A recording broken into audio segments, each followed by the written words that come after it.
पहला मौका जो आएगा जनता दल यूनाइटेड का भाजपा से टकराव का, वो आरसीपी सिंह को राज्यसभा भेजने के नाम पर आएगा। यदि भाजपा आरसीपी सिंह को कहीं से दूसरे प्रदेशों से जैसा चर्चा चल रहा है कि राज्यसभा भेज रही है, तो ऐसे में टकराव तो होगा भाई। टकराव से बिखराव होगा, बिखराव से क्या होगा, अलगाव होगा, तो सत्ता परिवर्तन होगा।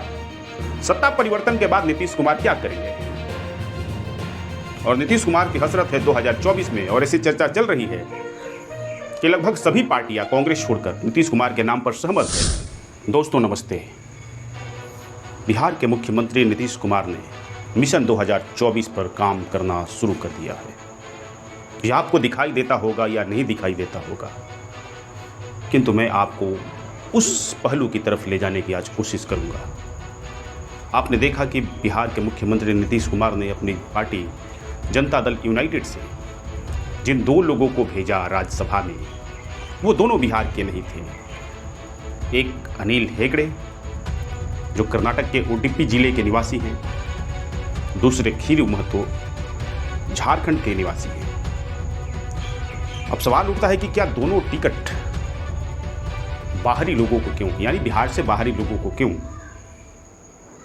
एक होता तो समझ में आता, किंतु दोनों टिकट उन्होंने बिहार से बाहर के कार्यकर्ताओं को दिया, और दोनों समर्पित कार्यकर्ता रहे हैं। राज्यसभा का दोनों टिकट बिहार से बाहर के प्रत्याशियों को क्यों दिया गया, इस पर हम बात करेंगे।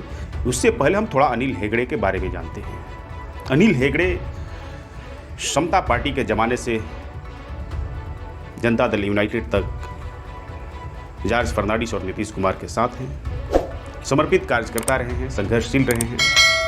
किंतु इनका बैकग्राउंड एक ये है कि जनता दल के जमाने से ही रहे हैं। लोक शक्ति पार्टी जो रामकृष्ण हेगड़े की पार्टी थी कर्नाटक में, उससे इनका जुड़ाव रहा है। वहीं खीरू महतो झारखंड के हजारीबाग जिले के मांडू से 2005 में विधायक रह चुके हैं समता पार्टी के जमाने से। तो वहाँ के आसपास जो जिले हैं, एक दो जिले हैं, उनमें इनका प्रभाव माना जाता है। ये भी पुराने कार्यकर्ता रहे, लोक दल के जमाने से ही रहे हैं। तो दोनों का जो बैकग्राउंड है वो जनता परिवार का है, दोनों समाजवादी रहे हैं, इसमें कहीं से कोई मेन मिलावट नहीं है। जनता दल यूनाइटेड ने तर्क दिया कि इन्हें राज्यसभा भेजने के पीछे की जो पार्टी की रणनीति है, वह पार्टी का विस्तार करने के लिए भेजा जा रहा है। हालांकि यदि ऐसा होता तो सारी पार्टियां ऐसा ही करती, राजद हो, सपा हो, ऐसा करके सफल हो जाती। यानी बाहर के कैंडिडेट को, यानी अन्य राज्य के कैंडिडेट को आप राज्यसभा भेजकर अपनी पार्टी का यदि विस्तार करते तो महज सहज टूल होता, इसे सब लोग अपना लेते। उत्तर प्रदेश की पार्टी समाजवादी पार्टी ने बंगाल के निवासी किरणमय नंदा को राज्यसभा भेजा था। क्या बंगाल में समाजवादी पार्टी खड़ा हो पाई? सपा ने मुंबई से जया बच्चन को भेजा, जया बच्चन का भी जुड़ाव जो रहा है बंगाल से रहा है। तो क्या हुआ? क्या पार्टी का विस्तार हो पाया? वही देख रहे हैं कि जनता दल यूनाइटेड का मणिपुर और नागालैंड में विस्तार करने का योजना पर काम चल रहा है। मणिपुर में तो उनके विधायक भी हैं, और यहाँ बिहार में लोग कह रहे हैं कि जदयू सफ़ेद बाल वाली पार्टी बन गई है। मतलब कोई जुआ चेहरा नहीं है, नई पीढ़ी का जुड़ाव नहीं हो रहा है। 63 के आरसीपी का पत्ता कटा तो 69 के खीरू महतो को टिकट मिला। जिस पार्टी में जुआओं की जो आवक है वो कम हो जाए तो पार्टी स्वतः समाप्त हो जाती है। तो इस मोर्चे पर यदि देखें तो ये कैसा विस्तार का योजना है कि आप यहाँ पर तो जो बिहार है वहाँ पर तो अपनी पार्टी को मजबूत ही नहीं कर रहे हैं, नई पीढ़ी को नहीं जोड़ रहे हैं, किंतु आप कह रहे हैं कि नहीं, आप दूसरे जगह पार्टी का विस्तार कर रहे हैं। तो ये थोड़ा सा समझ में नहीं आया। एक तरफ आप कह रहे हैं कि बाहर के कैंडिडेट को टिकट दिया जा रहा है इसलिए कि पार्टी का विस्तार हो, और बिहार में जो आपको कोशिश करना चाहिए वो उस तरह से दिखाई नहीं दे रहा है। आखिर प्लान क्या है इसके पीछे? कुछ तो सोचे होंगे ना। इसी प्लान पर हम आज बात करेंगे, जिसे हमने पढ़ने की कोशिश की है, जिसे हमने विश्लेषण करने की आज कोशिश कर रहा हूं कि आखिर जनता दल यूनाइटेड ने बाहर के दो राज्यों के लोगों को, कार्यकर्ताओं को राज्यसभा टिकट क्यों दिया। देखिए, मोटा मोटी बात यह है कि नीतीश कुमार का सपना राष्ट्रीय स्तर पर खुद को रखने की है, और यह पुराना सपना है। भले ये खुलासा करे या न करे, लेकिन सपना तो है। एक समय था कि पूरे देश में जनता दल के कार्यकर्ता हुआ करते थे, नेता हुआ करते थे, चुनाव लड़ते थे, सांसद हुआ करते थे, विधायक हुआ करते थे। किंतु बाद में मुलायम सिंह यादव, HD देवगौड़ा, लालू यादव, जॉर्ज फर्नांडिस, रामविलास पासवान, शरद यादव, बीजू पटनायक, चंद्रशेखर, देवीलाल सब अलग होते गए। उनके साथ में जो राजनीति करने वाले जो नेताओं की जो लाइन थी, उसमें से नीतीश कुमार एकमात्र ऐसे नेता हैं जो अभी भी सक्रिय हैं और प्रासंगिक भी हैं।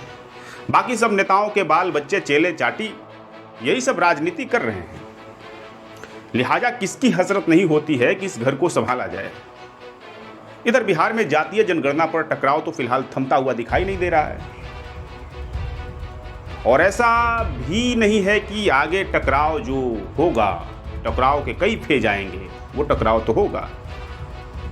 पहला मौका जो आएगा जनता दल यूनाइटेड का भाजपा से टकराव का, वो RCP सिंह को राज्यसभा भेजने के नाम पर आएगा। यदि भाजपा RCP सिंह को कहीं से दूसरे प्रदेशों से जैसा चर्चा चल रहा है कि राज्यसभा भेज रही है, तो ऐसे में टकराव तो होगा। दूसरा जो टकराव का मौका आएगा वो जातीय जनगणना के रिपोर्ट प्रकाशित होने के बाद आएगा, ऐसा संभावना जताया जाता है। तीसरा जो आएगा मौका, वो ज्ञान वापी पर जो विवाद अभी चल रहा है, वो कभी ना कभी ये जन्म लेगा, बड़ा रूप के रूप में ये विवाद सामने आएगा, तो टकराव तो आएगा। तो भाजपा और जनता दल यूनाइटेड के बीच टकराव तो है और टकराव होना तय है, और टकराव की स्थिति में नीतीश कुमार ये सब बर्दाश्त नहीं करेंगे। ये सब लोग लगभग जानते हैं, जो राजनीति को देखते हैं, समझते हैं। टकराव से क्या होगा भाई? टकराव से बिखराव होगा। बिखराव से क्या होगा? अलगाव होगा, तो सत्ता परिवर्तन होगा। सत्ता परिवर्तन के बाद नीतीश कुमार क्या करेंगे? सत्ता परिवर्तन के बाद नीतीश कुमार जो करेंगे, उसकी पटकथा बिहार में अभी लिखी जा रही है। आप देखें कि राष्ट्रीय जनता दल आजकल में, यानी पिछले 7-8 दिन में, भाजपा पर अधिक हमलावर है और जनता दल यूनाइटेड पर थोड़ा सा नरम है। तो यह सब देखने से लगता है कि आने वाले जो भविष्य हैं, यानी फरवरी 2023 में जातीय जनगणना को पूरा करने का, यानी जातीय सर्वे को पूरा करने का जो लक्ष्य रखा गया है, उसके बाद भी कोई न कोई योजना बनेगा और टकराव होगा। तो टकराव होगा तो उसके बाद नीतीश कुमार क्या करेंगे? राष्ट्रीय जनता दल तो कह रहा है कि यहाँ पर हम बनेंगे मुख्यमंत्री, और नीतीश कुमार की हसरत है 2024 में, और ऐसी चर्चा चल रही है कि लगभग सभी पार्टियां कांग्रेस छोड़कर नीतीश कुमार के नाम पर सहमत है। इस दावे में कितना दम है, यह तो आने वाले समय में ही दिखाई देगा। किंतु जो भाजपा से जो अभी टकराव हो रहा है, इस टकराव को देख करके, तनातनी को देख करके, अपने मुद्दे पर अड़े रहने को देख करके ऐसा लगता है कि नीतीश कुमार की गाड़ी 2024 की तरफ तेजी से जा रही है, और इसे अब रोकना संभव नहीं लग रहा है। हम जो इस राजनीति को देख रहे हैं, तो राज्यसभा के जो 2 टिकट दिए गए, एक कर्नाटक और एक झारखंड के राजनीतिक कार्यकर्ता नेता को, तो इसका मतलब यह है कि यदि 2024 में नीतीश कुमार कर्नाटक या झारखंड में जाएं, या किसी अन्य राज्य में अपने अभियान पर जाएं, गठबंधन दलों के अभियान पर जाएं नेता बनकर, तो उन्हें कोई यह नहीं कहे कि आप एक क्षेत्र विशेष के नेता हैं, आपका दायरा एक क्षेत्र में संकीर्ण है। तो उस मौके पर नीतीश कुमार लोगों को कह सके कि देखिए, मेरे पास 2 सीटें थी और दोनों में राष्ट्रीय स्तर पर लोगों को समेटने की मैंने कोशिश किया, एक कर्नाटक से और एक झारखंड से। झारखंड में जनता दल यूनाइटेड के लिए काफ़ी संभावनाएं रही हैं, वहाँ कभी 6 विधायक रहा करते थे, किंतु बाद में पार्टी वहाँ पर लगभग खत्म सी हो गई, फिर खीरू महतो को दिया गया है। हजारीबाग के आसपास में उनका प्रभाव है। कम से कम नीतीश कुमार की पार्टी झारखंड से 2-4 सीटों पर तो मजबूती से लड़ ही सकती है। ये सारा जो योजना मुझे दिख रहा है कि उस दिशा में जनता दल यूनाइटेड काम कर रहा है। वैसे ही कर्नाटक में तो जनता दल काफ़ी प्रभावशाली रहा था, वहाँ इनकी सरकार रही है। HD देवगौड़ा को देखो, जो जनता दल सेकुलर, यानी यूँ कहें कि जनता दल यूनाइटेड का जुड़वा भाई कहिए, वहाँ पर अभी भी कायम है। तो जनता दल के लिए, समाजवादी आंदोलन के लिए कर्नाटक एक मजबूत जगह रहा है। जनता दल यू के भी विधायक हुआ करते थे, वहाँ से सांसद हुआ करते थे, लेकिन धीरे धीरे वो समाप्त हो गया। तो कम से कम कर्नाटक में एक टिकट जो है राज्यसभा, वहाँ के एक व्यक्ति को भेज करके नीतीश कुमार ने यह सुनिश्चित किया है कि वो अपनी राष्ट्रीय छवि को 2024 में रख सके। देखिए, कोई राज्यसभा किसी को भेजता है, कार्यकर्ता को इनाम देता है, ये कहा जाता है, लेकिन उसके पॉलिटिकल जो फायदे होते हैं सारी पार्टियां कैलकुलेट करती है, बैलेंस करती है कि उससे हमें क्या मिलेगा। नीतीश कुमार लगभग अपनी आखिरी पारी खेल रहे हैं, यानी 7-8 साल इनमें राजनीति बची हुई है यूं कहें। तो 2024 में जो ये उतरेंगे जब ये, तो उस समय की स्थिति को लेकर के ये सारी बिसात बिछा रहे हैं। ये मेरे नज़रिए से ऐसा ही है। 2 दिन पहले नीतीश कुमार से मिलने के लिए झारखंड के चर्चित नेता सरजू राय आए। सरजू राय भाजपा के नेता रह चुके हैं, अभी निर्दलीय वहाँ से विधायक हैं और वहाँ के मुख्यमंत्री, पूर्व मुख्यमंत्री रघुवर दास को हराकर विधायक बने हैं। चारा घोटाले के खिलाफ इनकी छवि योद्धा की रही है। झारखंड में इनकी छवि वही रही है जो देश में यानी दिल्ली में सुब्रमण्यम स्वामी की रही है। आपने देखा कि सरजू राय मुख्यमंत्री से पटना में मिलते हैं। हो सकता है कि आप कहें कि ये तो हमारे दोस्त हैं, ये मिलते हैं, ये कहें कि हमें मुख्यमंत्री से थोड़ा बहुत काम था, किसी प्रोजेक्ट को लेकर गए थे। लेकिन सवाल है कि आपकी इतनी दोस्ती है, आप तो भाई फ़ोन से भी बात कर देंगे तो कोई काम हो जाएगा। जब 2 बड़े नेता मिलते हैं तो पॉलिटिकल बात होती है। तो वहीं पर एक तरफ खीरू महतो को राज्यसभा भेजना झारखंड से और दूसरे सरजू राय को नीतीश कुमार से मिलना, इसे बिना राजनीतिक नज़रिए से देखा जाना ठीक नहीं होगा।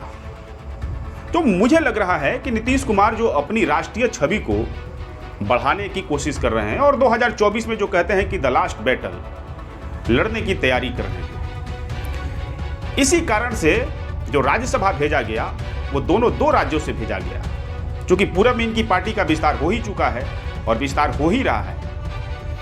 तो कुल मिलाकर कहा जाए कि नीतीश कुमार 2024 की तैयारी कर रहे हैं। आज के वीडियो में इतना ही। हमें देखते रहिए, लाइक कीजिए, शेयर कीजिए, सब्सक्राइब कीजिए। धन्यवाद।